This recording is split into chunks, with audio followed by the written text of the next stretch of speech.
Meus irmãos, a paz do Senhor.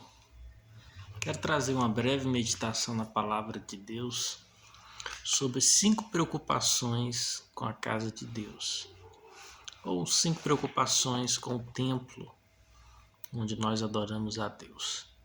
Em Ageu, capítulo 1, versículo 7 a seguir, diz: Assim diz o Senhor dos Exércitos: Aplicai os vossos corações aos vossos caminhos, subi o monte, trazei madeira e edificai a casa, e dela me agradarei, e eu serei glorificado, diz o Senhor.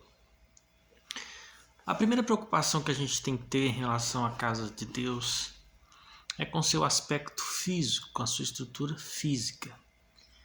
Isso é muito importante e às vezes as pessoas acham isso irrelevante.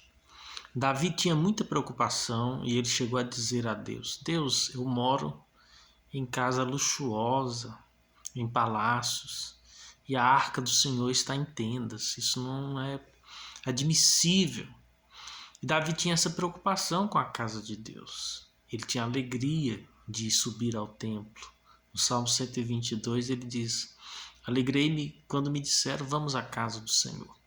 E o profeta Ageu foi levantado por Deus para repreender a nação, porque a nação estava preocupada em construir as suas casas, as suas moradias e as suas residências, e a casa do Senhor, ou o templo, estava abandonado. E o Senhor repreendeu duramente no capítulo 1 de Ageu, dizendo para o povo cortar madeira, subir e edificar a casa do Senhor, porque era por isso que eles não estavam prosperando, porque eles estavam deixando a casa do Senhor deserta. A primeira preocupação que o cristão tem que ter com relação à casa de Deus é com o seu cuidado físico, o seu aspecto físico. A segunda preocupação é com seus rituais e suas liturgias.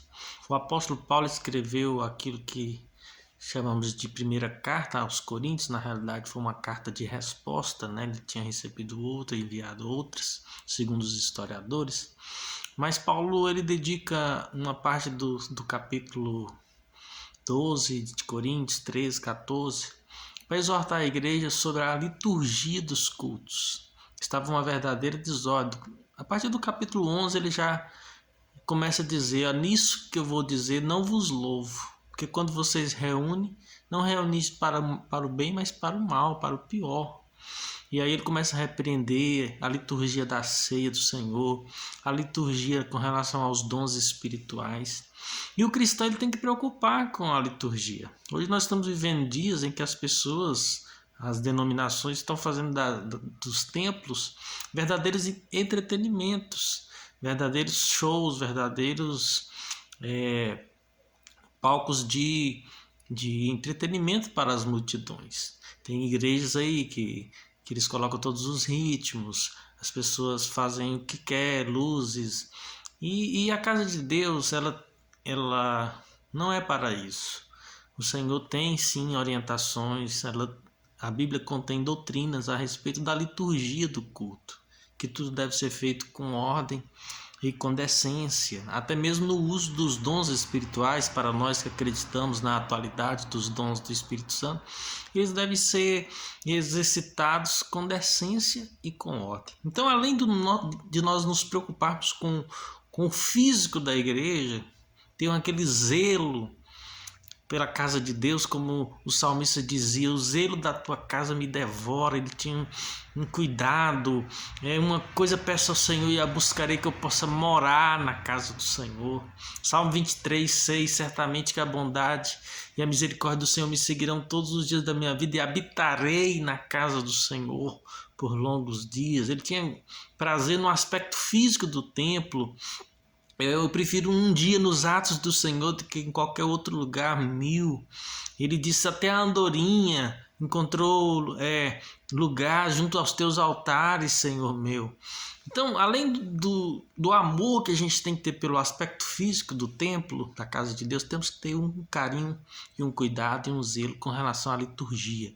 Quando eu falo liturgia, eu estou falando a maneira como o culto é feito, a maneira como o culto é conduzido, a maneira como o culto é dirigido, a maneira como o culto é celebrado e ofertado ao Senhor. Tudo isso o Senhor importa, e a Bíblia nos orienta sobre como nós devemos fazer em relação aos rituais e às liturgias. Existe muitos fogo estranho nos templos e o Senhor nos exorta a termos cuidado com isso. A terceira preocupação é com o seu clima organizacional.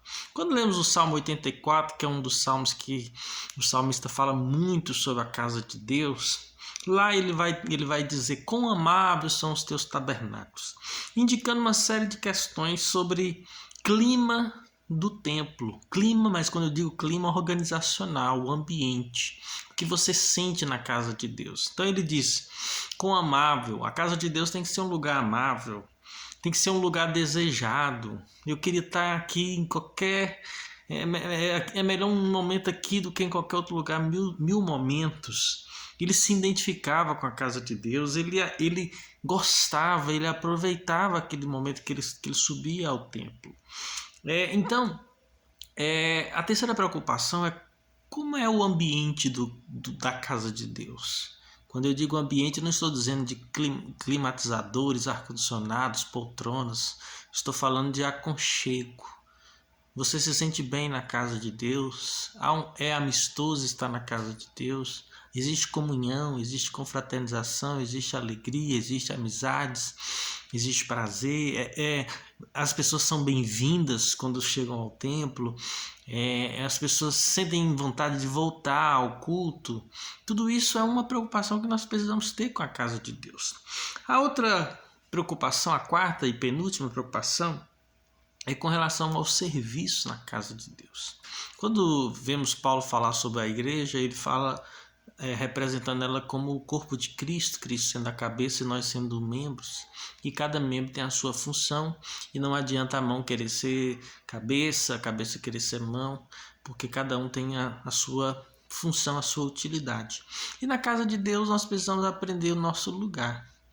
Eu pastoreei por muitos anos e uma das dificuldades que eu enfrentava era conscientizar as pessoas que, por exemplo, não tinham o dom de cantar, de encontrar o seu dom, de encontrar o seu ministério, de encontrar o seu chamado, a sua vocação. Porque cada pessoa Deus tem uma vocação, cada pessoa Deus tem um propósito, para cada pessoa Deus tem um serviço. Quando Moisés foi construir o tabernáculo, Deus já disse para ele, olha, tem dois artistas cheios do Espírito Santo que eles vão conseguir fazer tudo nos detalhes como eu te mostrei no monte. Então, para cada pessoa, Deus tem uma função, uma tarefa, um propósito.